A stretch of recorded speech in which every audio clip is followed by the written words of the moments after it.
Okay guys, so I actually got a pretty cool video today for the square body. Let me turn the lights on out here. So lately I've been doing a lot to it, and some of it has been off camera just because I've been videoing stuff on the farm and I haven't really had time to focus on the square body, but now I have time to focus on the square body. There, right there, rough country. Steering stabilizer. This is how you open up the box. Anyway, I got a brand new steering stabilizer in there for the front because I'm pretty sure the other ones wore out. Got a brand new Napa Gold filter. I got some 10W30 Valvoline full synthetic along with this Hyperlube zinc additive for the flat tappet camshaft engines, which I'm pretty sure this is a flat tappet engine camshaft, pretty sure. But so as you can tell, got some brand new rough country shocks here in the front. This is a heavy half-ton quad shock system in the front. Also did this on the other side too. Ended up just reusing the rubber boots on this side. I just need to take the pressure washer to them, but they worked out really well. So anyway, I actually need to get this thing fired up and let it warm a little bit before I drain the oil. I'm just going to do the oil change tonight, and I'll do the steering stabilizer tomorrow, but it'll be all in the same video for you guys, so you guys won't know a difference. So yeah, let me get this running a little bit, get it warm-ish, so that the oil is easier to drain out. And that's just how I was taught to do oil changes, was to just run it a little bit and then crack the drain plug after you're done running it for a little bit.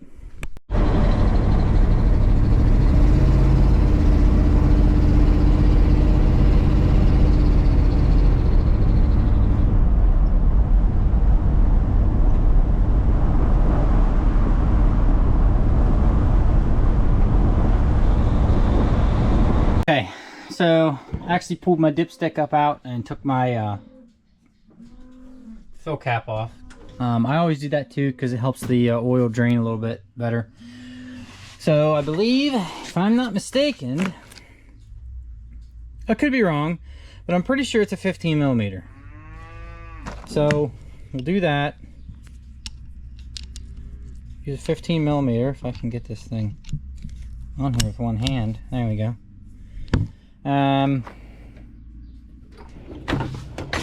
We're gonna need an Earl filter wrench. I think this is the biggest one I got. I think it's the one I'm gonna need. I need a creeper. Probably go in from this side because I got more room. Lay those down there. Need a drain pan, which my drain pan is right here. Gonna need this. It's actually got some oil in it, so we'll put that down in there. Okay, now I can get started. So I did notice this the other day. That's my floor. Also up here is my floor, right up here. So I found out this, there's more of my floor right up in here. So I'm gonna need to replace pretty much this.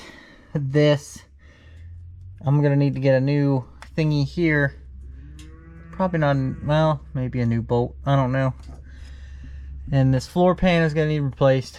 So I have a lot of work on my hands, which is fine. This thing's a restoration, that's what it's gonna be. Anyway, let me get over here and let's, actually, while I'm under here, I'll just show you the shocks.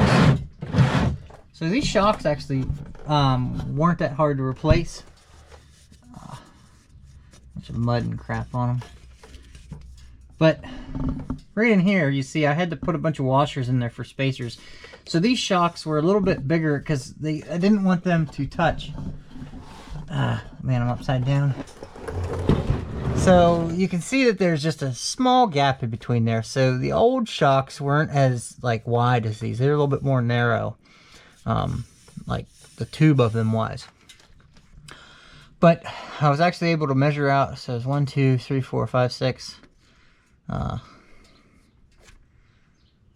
6 washers in through here, and they're different thickness and stuff like that. Maybe there's 7 in there. Anyway, so I was actually able to do this and do it right, and it turned out fantastic. I really like these rough country shocks. I like the looks of them. They look cool. And they were affordable. They weren't expensive. They were cheap. And that was the most important part to me, was that they were, you know, within my budget. In my personal opinion, you don't need the best shock on the market unless you're building an absolute show truck, which is fine and all, but for me, it's just not needed. So I went the cheaper route, which is fine with me. This is a truck that I'm actually going to use. Not like heavy, like I'm not going to use it and abuse it, but I'm going to use it to go fishing and hunting, haul wood occasionally or haul some hay. I'm not going to be afraid to use this truck, but it's something that I've always wanted. So, and the frame's solid, which is very good. Anyway, let's get to this oil change, because I'm dragging out stuff. Now, what's nice about these trucks is the oil plug is right here. At least the older 350s.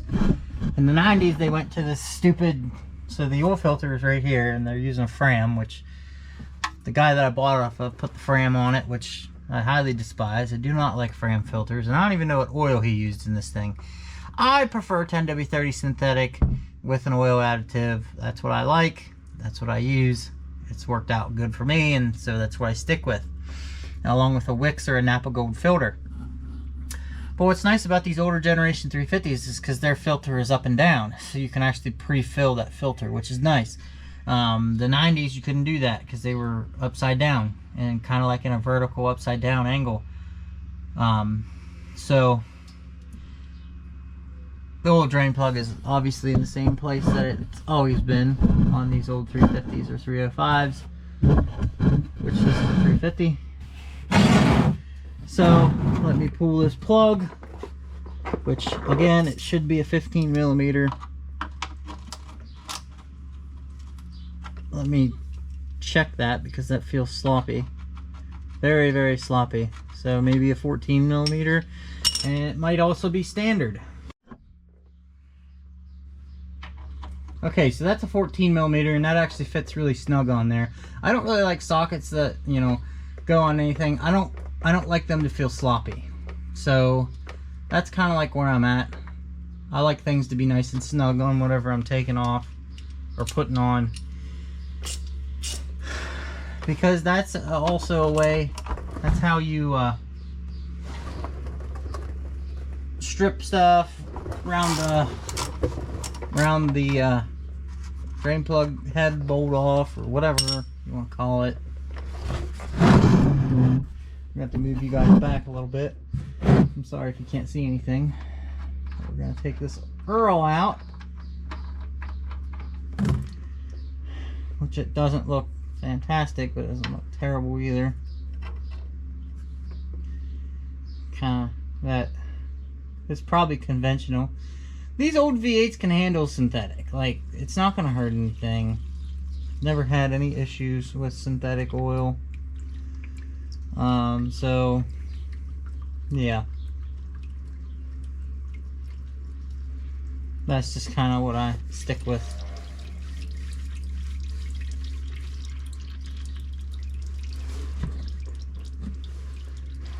Now let's see if I can actually, where's the oil fitter wrench? I don't even know if I can get on there with that or not. This is gonna be scary. Is that tightening or is that loosening if I get on this with this? You know, ow! You know, I don't know. What would this be? Would this be tightening? Or loosening? No, that's tightening. So technically, we're gonna go this way. This guy didn't have none of this stuff on tight, which you're not supposed to have. Like, the filter's supposed to be hand tightened. So a filter is only supposed to be hand tightened, which there is draining, so that's good. Let me back you guys up. I don't want the camera to get all covered in oil. trying not to make too much of a mess. So I try not to get myself too messy either.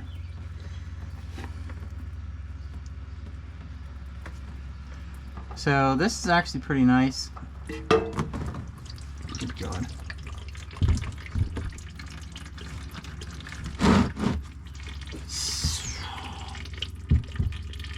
So yeah, pretty straightforward for these old trucks. They're not complicated to service or take care of. It's just if you take care of them, they'll do good. They'll do you good. They'll take care of you. I'm just gibbering right now because I'm covered in all shit. Now I already pre-filled this filter, so we're just gonna take this thing and keep it nice and level. Go up in here, find the hole, and run her on there, which this is the correct filter. I like the Napa Gold filters or the Wix filters. I mean, this Napa filter is essentially a Wix filter. Hold on a minute. Now make sure you always put a little bit of oil on the O-ring on the top of the filter, so whenever you go to change your oil the next time, it's easier to take the filter off. And I also heard that it's just better to do that. That's the way I was taught, and it's the way I've always done it. So I just do want to say, never put this crap on your vehicle. Fram filters are junk. I don't care what anybody says. I've talked to enough people to know that those filters are junk. They are not worth your time. Do not ever buy one and put one on your vehicle. If you want my personal opinion, either a Wix filter, a Napa Gold filter, which those two are the same thing because Wix makes Napa filters, or a Mobil 1 filter. If you want my personal opinion on what's best for anything, is a Fleet Guard filter, but Fleet Guard, I do not believe they make a filter for a Chevy 350. They might, but to my knowledge they don't. So I'm gonna stick with the Wix filters. Now I'm gonna put this stuff in first, kind of just treating it like it would be like Lucas Oil Stabilizer. I use Lucas Oil Stabilizer in everything I use. The only reason I'm using this instead of Lucas is because of the flat tappet engines. I really don't want to run diesel oil in this engine because of the the foaming, and people say they worry about it and all this stuff. So I'm going to use this and 10W30 synthetic oil. I chose Valvoline because I like Valvoline. Valvoline is a good motor oil. So we'll just dump this down the funnel, down into the crankcase. Give my old 350 all the good dinosaurs that they need. And now normally what I do with this kind of stuff is I take it and I stick it somewhere where it'll like stay standing upright, like right down in there, and have everything drained to the top, and then I'll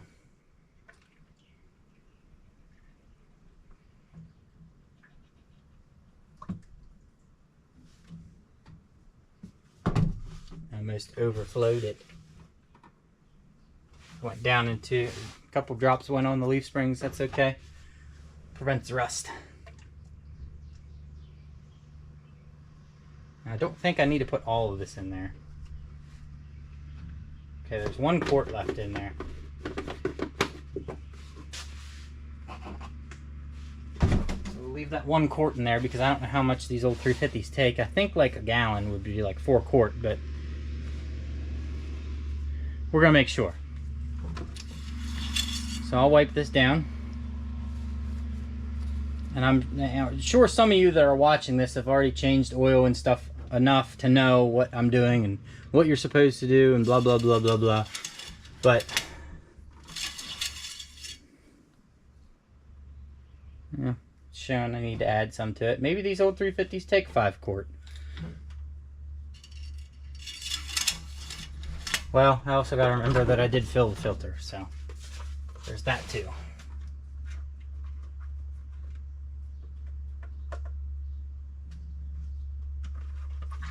Okay. I actually ordered this Hyperlube zinc additive on Amazon. It's like 10 bucks a bottle. It smells weird, but as long as it doesn't gunk up my engine.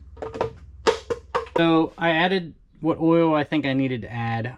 It's still below the full mark, but that's okay because I pre-filled the filter. So I'm actually just going to start it and let it run for a minute or two, circulate the oil, make sure it has oil pressure, and then I'm going to shut it off and then let it sit for a couple hours and then come out and check it when it's cool, cold, whatever you want to call it. So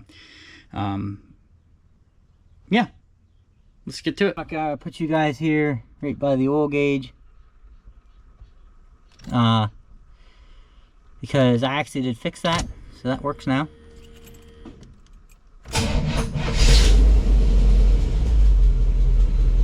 And it's picking up oil pressure like immediately, which is good. So just let it idle for a little, like a minute, 30 seconds, something like that.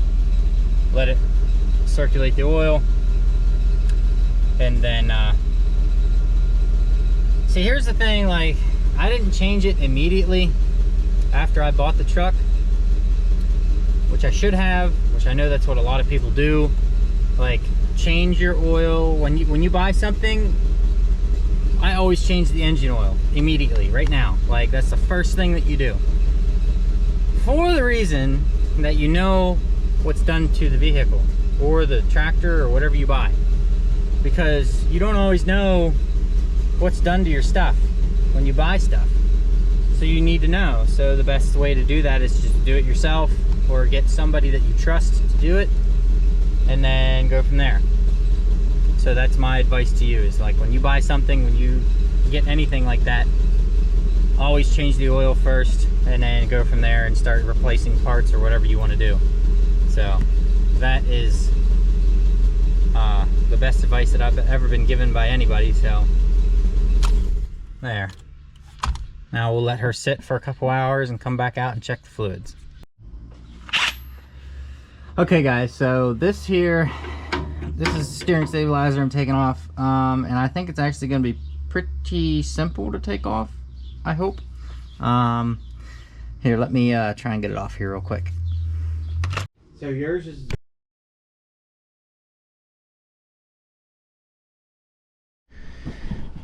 Okay guys, so I don't know where I left off in the last clip. I actually haven't checked the GoPro. But I think we talked about the wing windows. So I made a rookie mistake and I broke this. So I had to put a whole new assembly in. So it's actually pretty easy to do. These are very easy to do. Okay, I found out there's a bunch of other videos on YouTube, but there's like a star bit screw in there that screws to this piece, and that all comes apart. I have a new one and I can film that being replaced in the next video, but I had to replace this whole thing here. There's 2 screws up here, and then you gotta take the door panel off, and there's 3 more screws, like one here, one here, and one here, that you got to take out to take this whole thing apart. The old one's actually right there in the bed. I'm gonna take it for scrap metal. So I replaced that wing window, and then there's a few other things. I finally got a horn button for the truck. So a lot of this stuff I didn't video, which I wish I would have, but it's so very simple to work on these trucks. They're not hard to work on at all. They're probably the most simple things to work on. But I got my horn button, which was fantastic. And then also, my check engine light was coming on a lot, and it was getting very irritating. I will put oil on that. That thing's getting annoying. squeaking like that. So a lot of people disagree with this, agree, whatever. But of course these things had smog pumps on them and emission systems. This is what this is a smog pump. But it, you know, it's got a wire going to it. It was all fucking wrapped up right in there. Excuse my language, but it was very frustrating because the check engine light would come on all the time. And it actually ran a little crappier that way. It actually idles real nice now. I don't know if it's because of that pump or not. If it is, whatever. But I got two lines. I got one line that goes to the back of the engine, and then this goes up into the intake. I just put it back on there to mainly have this plugged in so that my check engine light would go away, because everything else is plugged in. I've gone up and down this engine, left and right, and there's nothing like unplugged that is important other than that. So I plugged that in, it's gone. So that's fantastic. So no more check engine light, which is great. It's very hot in South Central PA right now, so I did get the AC working. It's blowing cool, it's not blowing cold like I want it to. I gotta take it back to the guy that works on my stuff and does like AC work and stuff like that and get him to fix that. But this truck has been coming a long way. But the best thing about this truck is I got new BFGs.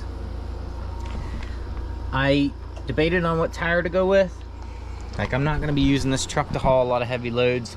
I'm gonna be using it to pull whenever I buy a boat. I want a boat, but I'm gonna use it to pull my boat.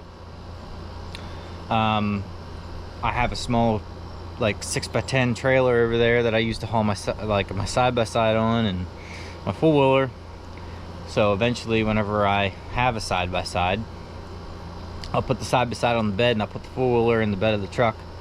Or yeah, put the side-by-side on the bed.